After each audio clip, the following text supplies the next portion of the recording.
avudde kuba ekiwayi kya Kampala mukadde abakulembeddwamu disitulikiti Kaada Sheikh Abdallah Ssemakula okuwandiika ebbaluwa esaba ab'ebyokwerinda okulina omubaka wa pulezidenti e Ssembabule Mathias Kintu Musoke okuyimiriza omukolo guno nti teguli mu mateeka agafuga obuyisiraamu.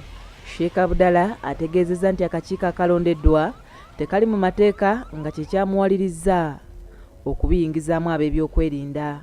Ebiriwo byonna biri bweru w'amateeka era ne documents ziri awo ezatambuzibwa edda.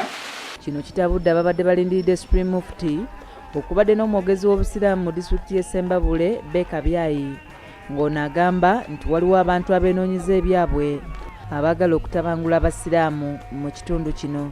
Ate abantu ne bava e Kampala mukadde ne bagenda ku kitebe bayimirize omukolo gw'ekibuli nga balinga abalowoozesa abantu waliwo omuntu atamanyi bali ku Kampala mukadde n'ekibuli. Wabula Supreme Mufti Sheikh Siliman Kasule Ndirangwa bw'atuuse ku kyalo Mateeta awategekeddwa omukolo mu bukuumi obw'amaanyi atandikiddewo emikolo egyamututte bw'atyo n'atongoza Sheikh Nuhu Lubira nga District Supreme ow'e Ssembabule. Neebaze omubaka w'ekitundu kino olw'essuula enkulu gy'asibiridde muganda waffe, omwana waffe, mukadde waffe Sheikh Nuhu Lubira. Wabula akulira ddaawa mu Uganda Sheikh Nuhu Muzata Bate olukutte akazindaalo akolokosa Sheikh Abdallah Ssemakula olw'okugezaako okubalemesa n'akamutema nti bakutalagga Uganda yonna nga batongoza abakulembeze. Tubategeeza tugenda kutambula eggwanga lino lyonna nga tuyingiza ba Supreme Court mu disitulikiti zaabwe ate ne bye twamalidda tugenda baddamu.